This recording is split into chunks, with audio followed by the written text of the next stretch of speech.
é o Evangelho segundo Jesus, o Deus único, encarnado, o unigênito do Pai, a expressão exata do ser de Deus, o primogênito de toda a criação. Eu leio hoje uma afirmação de Paulo, meu irmão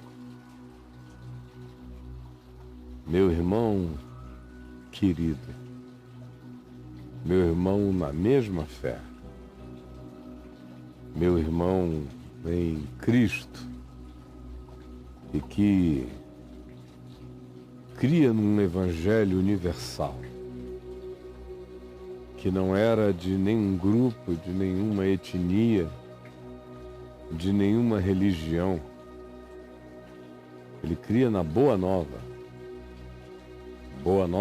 para todos, Boa Nova para sempre, Boa Nova sem acepção de pessoas. A única coisa que para ele importava é que Jesus fosse o centro, fosse a pedra de esquina, fosse a referência absoluta a partir da qual se interpretasse o todo da vida. Para Paulo, preste atenção nisso, para Paulo, uma pessoa só estava evangelizada quando Jesus tinha se tornado a pedra angular, tinha se transformado no ponto de referência, no ponto de partida, no ponto de apoio, no ponto de chegada, no ponto de vista absoluto. Para Paulo, uma pessoa só tinha de fato sido evangelizada, boa novizada, quando Jesus se tornava a chave do entendimento. Quando, a partir de Jesus, essa pessoa enxergava tudo. Ela lia filosofia, ela observava as religiões, ela observava os comportamentos, ela escolhia no seu coração, quando ela podia escolher, quem seria uma autoridade melhor, mais justa, mais benevolente. Quando no seu cotidiano essa pessoa tomava decisões a partir de Jesus, do ensino de Jesus, do Evangelho de Jesus, da palavra de Jesus, do ângulo de Jesus, dos modos de Jesus, dos jeitos de Jesus. Aí ele considerava que essa pessoa tinha sido evangelizada. O Evangelho agora se tornara o sangue, se tornara a mente, o cérebro, se tornara caminho, se tornara passo, se tornara conteúdo, se tornara o sentido da vida. Aí ele entendia que essa pessoa tinha sido evangelizada porque Jesus agora era o seu absoluto. Se você não souber disso, você nunca será evangelizado segundo Jesus e nem segundo Paulo, por exemplo, que diz aos Efésios exatamente isto. Quando ele diz, lembrai-vos de como era outrora, de como era antes, não percam a memória.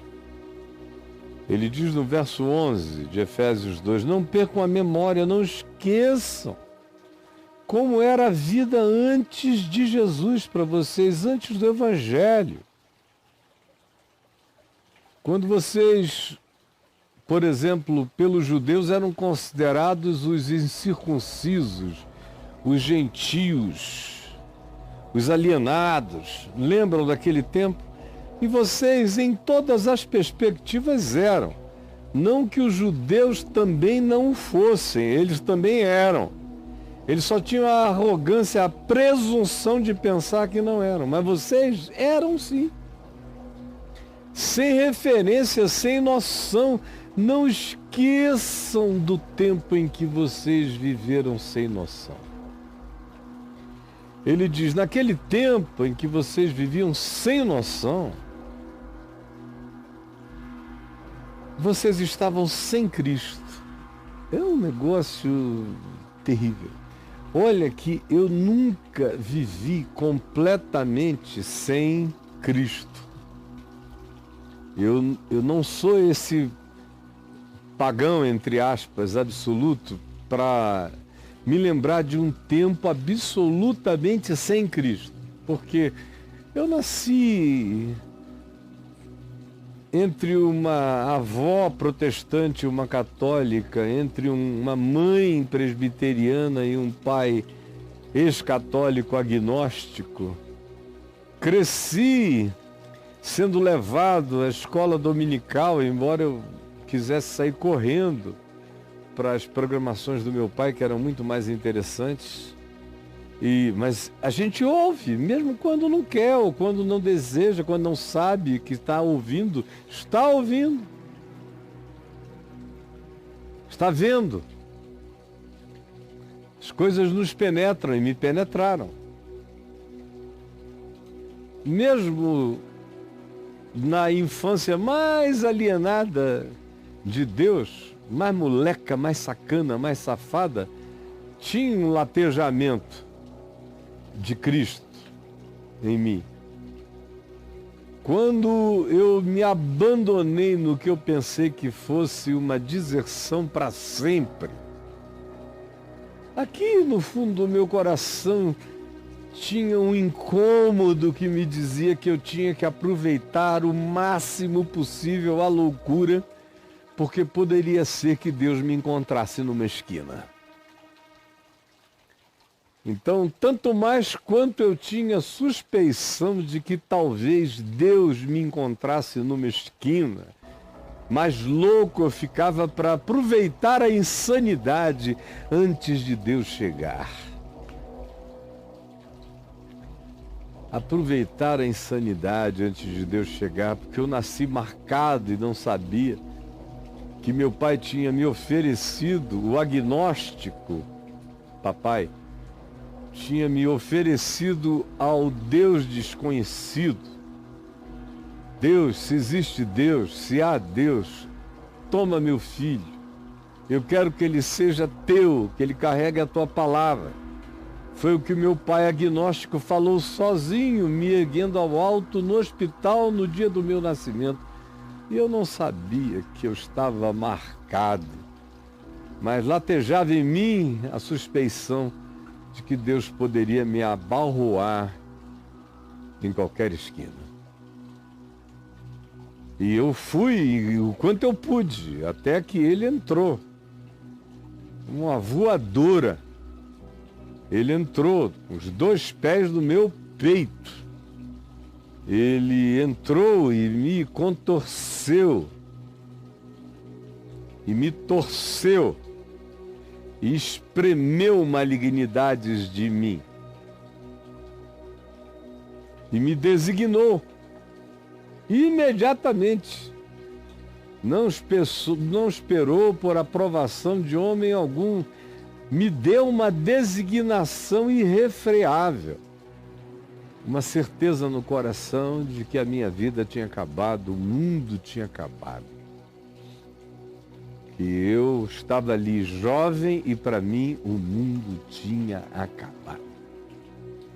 Eu não tinha mais nenhuma alternativa. Eu estava encurralado, estuprado pela sublimidade, violentado pelo amor de Deus. E tudo que eu queria era ser esfolado até a morte. Tão doce era o meu atropelador. E aí, só envelheci até chegar o dia de hoje. Foi só o que aconteceu entre aquele dia 18 de julho de 73 e o dia de hoje é que eu fui ficando velho, maduro, crescendo, aprendendo, sofrendo, discernindo, me preparando para a glória que já é minha em Cristo Jesus. Essa é a biografia da minha existência, numa cápsula de experiência até o dia de hoje, que foi o que me fez dizer de saída que essa afirmação de Paulo, lembrem-se de como vocês eram quando vocês estavam sem Cristo. E eu disse que eu já estive sem Cristo para mim, mas não sem Cristo como referência fora de mim, estava em todo lugar. Então essa é uma experiência que os efésios, para quem Paulo escrevia, tinham tido. Eles tinham nascido lá, dedicados a Diana, a Apolo, a Poseidon, a qualquer outra divindade, ou a muitas divindades, conforme as crenças dos seus pais, ou a divindade nenhuma, vivendo sem Deus no mundo, sem nenhuma referência.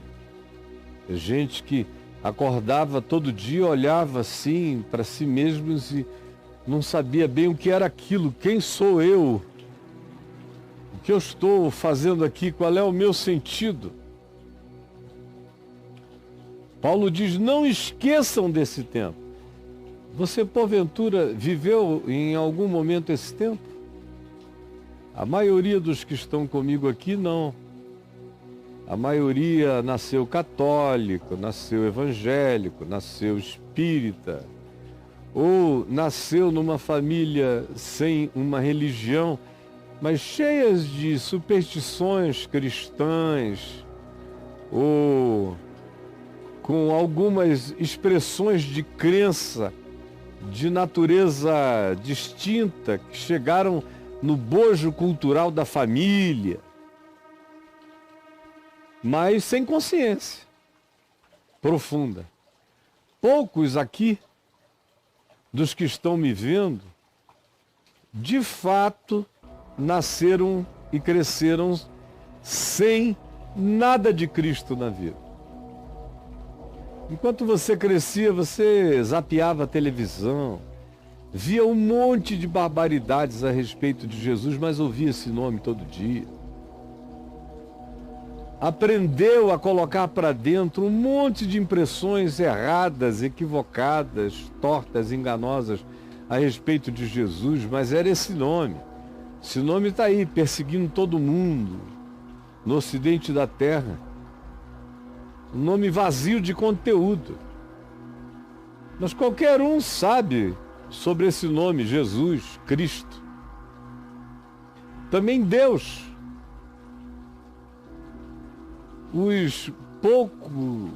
Alguns ateus que existem entre nós, não chegam a ser ateus mesmo.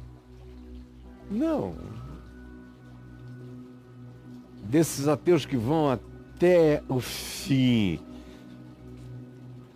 beijando o nada, coerentemente abraçando o abismo, o coisa nenhuma, o vazio, o éter universal de antigamente. Muito poucos. A maioria tira onda.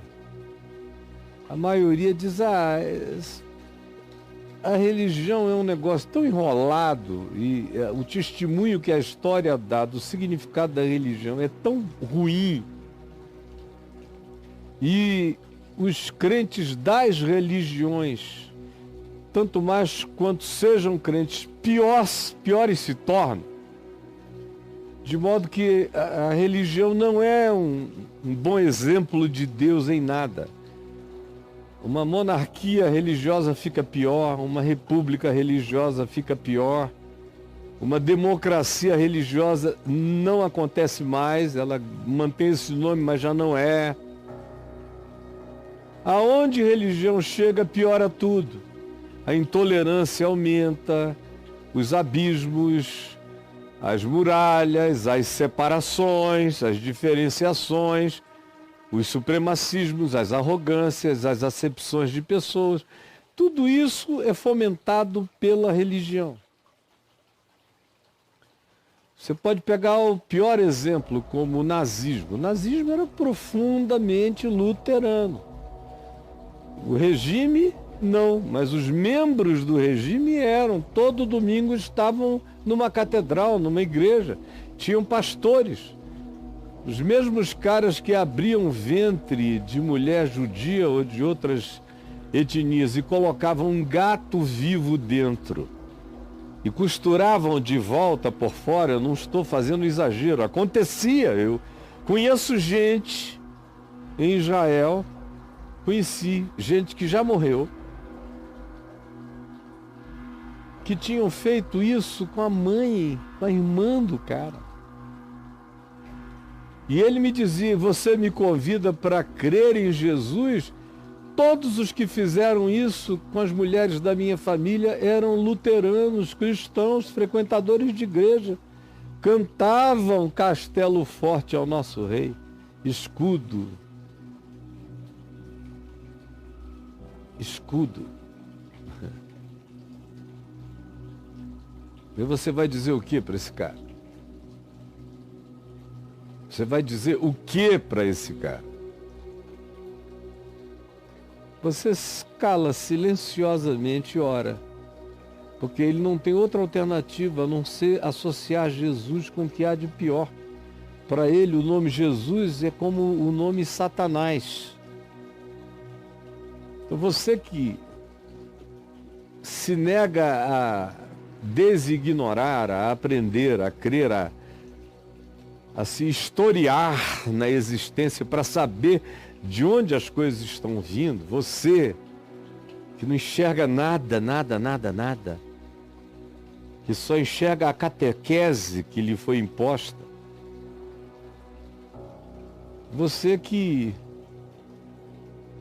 tem essa ilusão de pensar que o nome de Jesus representa Jesus, fique sabendo, não.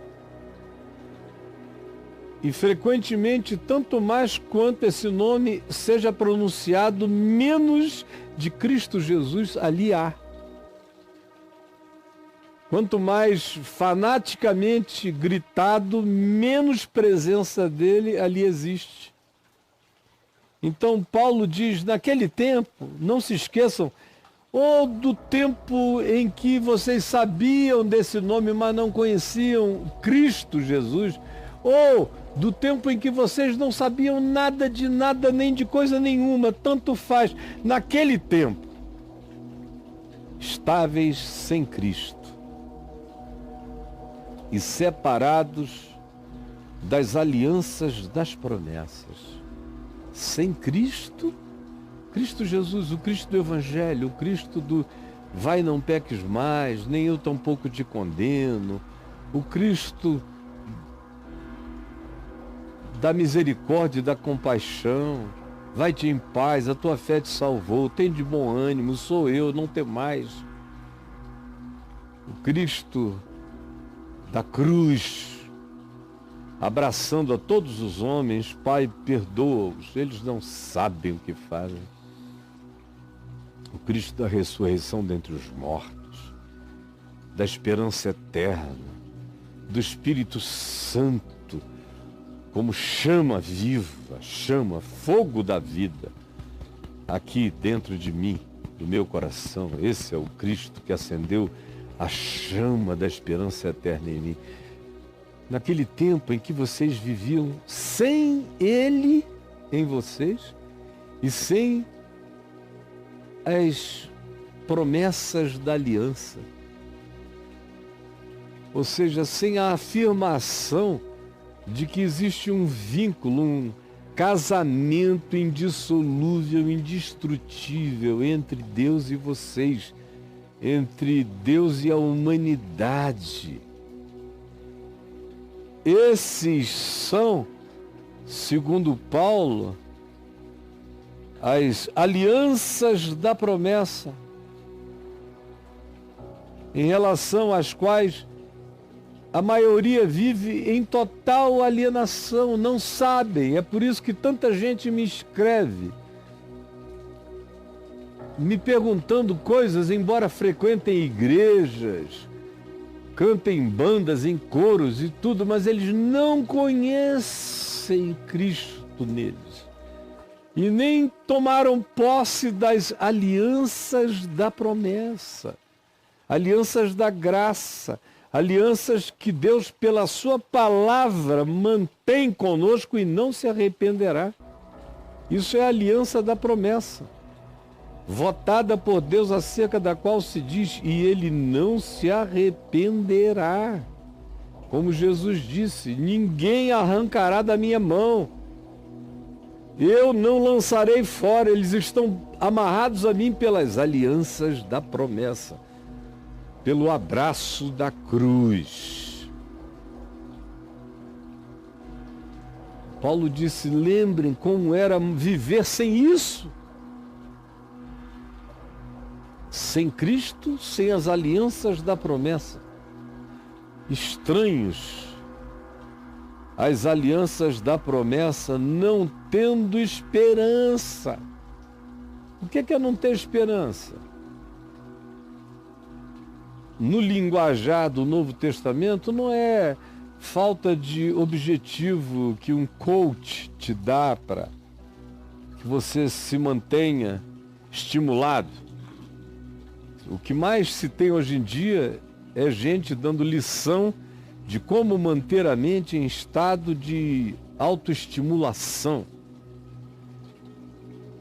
Mas são esperanças que não aguentam, passam por uma gripe, mas não aguentam uma tuberculose. São esperanças que atravessam cirurgias plásticas, mas não encaram bem o câncer. São esperanças de verão, num país tropical, mas que não aguentam um inverno inteiro de silêncio, num apartamento, num canto gelado e nórdico da terra. São esperanças de ventos em favor, mas não são esperanças que lutam e enfrentam a própria falta de esperança, que esperam contra a esperança. Não. Essa esperança da qual o Evangelho fala não é essa bobagem que você pega em cursinhos aí, que eu vejo toda hora anunciados. E às vezes você conhece o cara que está anunciando, sabe que ele não aguenta um susto. Se você bater o pé no escuro, ele sai na carreira mesmo. É frouxo, não segura a onda. Ele é útil para você que não sabe de nada. No entanto, Paulo diz, vivendo não tendo esperança, não ter esperança é não ter nenhuma luz, sobretudo para depois da morte. É não ter luz hoje, perspectiva hoje. Eu preciso de perspectivas de natureza eterna e absoluta e de perspectivas e propósitos relativos. Mas os meus propósitos e perspectivas relativos não são suficientes para me manter e me vitalizar e me fortalecer para enfrentar qualquer coisa ou a morte na sua factualidade, na sua lentidão anunciada e na sua aproximação irrevogável. Não tem esperança. É viver sem esperança, é um dia depois do outro, essa ansiedade, essa correria, ai, toca aqui, para dar certo, para dar certo. O cara vai no máximo de superstição em superstição, mas sem esperança. vai de listinha de objetivos em listinhas de objetivos, mas sem esperança. E quando se refere à eternidade, aí é que ninguém tem esperança. Eu vejo isso toda hora. Eu falo na morte, na minha morte, com naturalidade. Ela vai acontecer uma hora dessas aí, né? Vai acontecer. Mas todo mundo isola, bate na mesa. Parece assim que se você der 3 cacetinhos na madeira, dá para evitar o inevitável. Isso é falta de esperança. Eu não morro, eu sou um cara, como diria o ministro Magri, eu sou um cara imorrível. Eu não sou imortal, nem quero ser. Os imortais não têm a vida eterna. Os que têm a vida eterna são os que morrem e são absorvidos pela vida. Eu sou um ser habitado pela eternidade. Por isso eu sou um filho da esperança. E ando com ela no mundo. Agora imagina o que é viver sem isso. Meu Deus, é muita depressão, é muita síndrome do pânico, é muito desespero, é muito remédio que não cura, é muito curso que não resolve, é muito coach que não transforma, é muita religião que só tapeia, enquanto o indivíduo vai resfolegando como uma corça no deserto, bramindo por águas que não aparecem jamais, por um saciamento que nunca alcança o indivíduo, porque ele existe sem esperança e sem Deus no mundo. Meu Deus, como é isso? Viver sem Deus no mundo. O cara não pode parar. Ele tem que sair de um projeto para o outro, de uma aventura para outra, e tem que aproveitar sofregamente enquanto ele pode.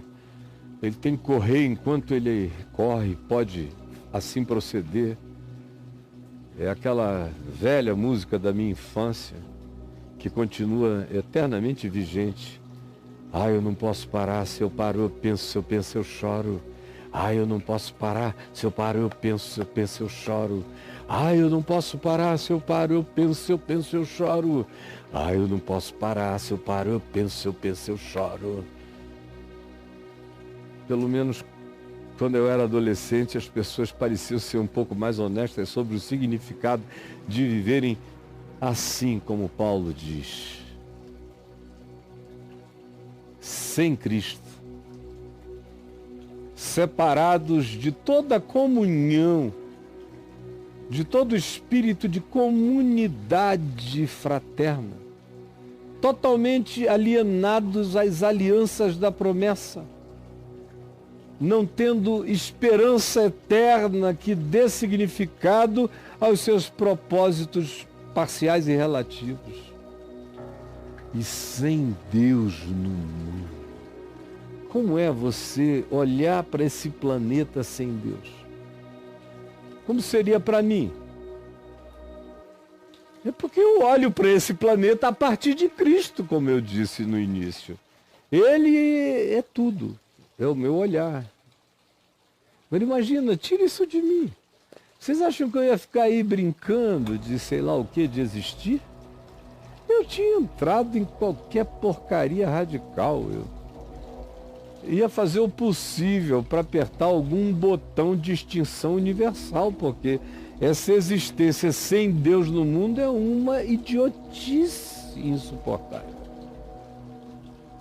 Os poderosos são idiotas, quanto mais burro, mais poder, quanto mais insensato, mais força humana, quanto mais desumano, mais meios e recursos, quanto mais distante da sabedoria, mais próximo das decisões que alteram a vida de milhões.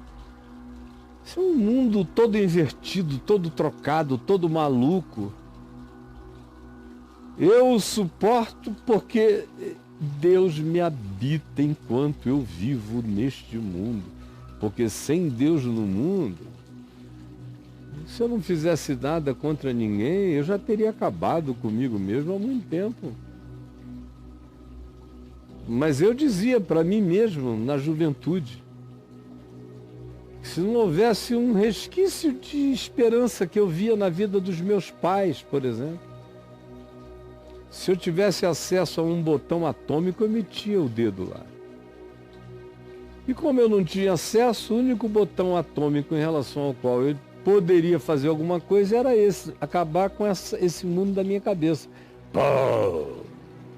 O que inevitavelmente teria acontecido se eu tivesse ficado mais alguns meses sem Cristo, sem o sentido de comunidade da fé e do amor, sem as promessas da aliança, sem Cristo em mim, sem Deus no mundo. Teria sido inevitável. Eu jamais teria chegado aqui. Eu só estou aqui por causa de Cristo, por causa do amor fraterno, por causa da inabalabilidade das promessas da aliança na minha vida, por causa da esperança da glória e porque eu interpreto o mundo a partir do amor e da misericórdia e da graça de Deus, senão me seria insuportável. Como eu sei que está sendo para milhares de pessoas aqui comigo, milhares e milhares. E eu não tenho nenhuma esperança a te dar sem Deus na tua vida. Eu não sei enganar você.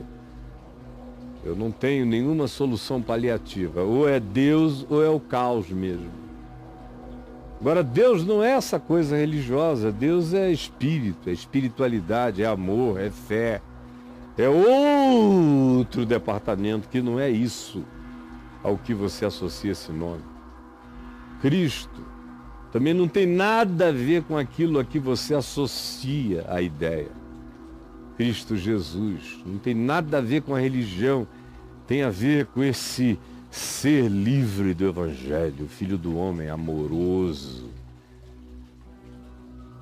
valente na graça, corajoso no amor, invencível, nem a morte o suportou. É isso que me habita, é isso aqui que é puro poder. Se você quiser isso, eu posso te ajudar eternamente. Agora, para essa camuflagem, para esse mascaramento, para essa maquiagem, para esse Cristo das máscaras, para essas alianças da Bíblia que não se transformam em experiências para a vida, sem essa esperança da glória que enfrenta tudo, até o que seja mais ruim.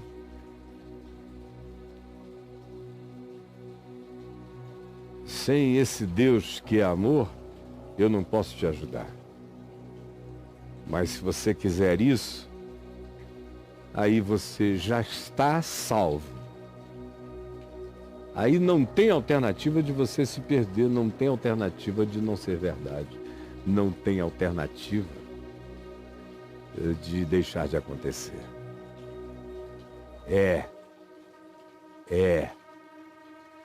A palavra é essa. É. Jesus, tu que és, que o teu Espírito vivo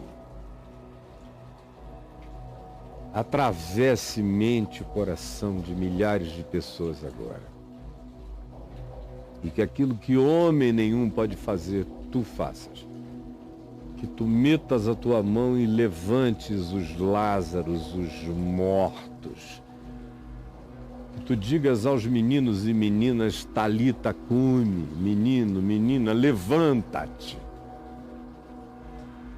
Que tu abras as tumbas existenciais e que o Espírito da ressurreição e da esperança levante os que estão mortos, como tu disseste, a hora vem, já chegou, em que os mortos ouvirão a voz do Filho de Deus e os que a ouvirem viverão. Este é o dia, chegou esse dia, esta é a palavra do Filho de Deus. Essa é a palavra da esperança na glória. Isso é maior do que tudo, o universo fica pequeno diante da glória desse refulgir, dessa certeza, desse assambarcamento de tudo em Cristo Jesus, pois disseste, eis que tudo é vosso. Pedro, Paulo, a Bíblia, essas revelações, tudo é vosso. Voz de Cristo e Cristo de Deus, pois todas as coisas existem por amor de vós. Se a consciência se abrir e tomar posse de uma vida que é assim, com Deus no mundo, cheia de esperança, abraçada pelas promessas da aliança, experimentando a alegria sincera do amor, porque carrega Cristo Jesus ressuscitado, caminhando dentro de nós, atravessando o mundo. Essa é a vitória que vence o mundo, a nossa fé em Jesus. É nisto que creio e é isto que eu tomo posse e sei que está acontecendo, porque a tua palavra não volta para ti vazia. Em nome de Jesus. Amém e amém.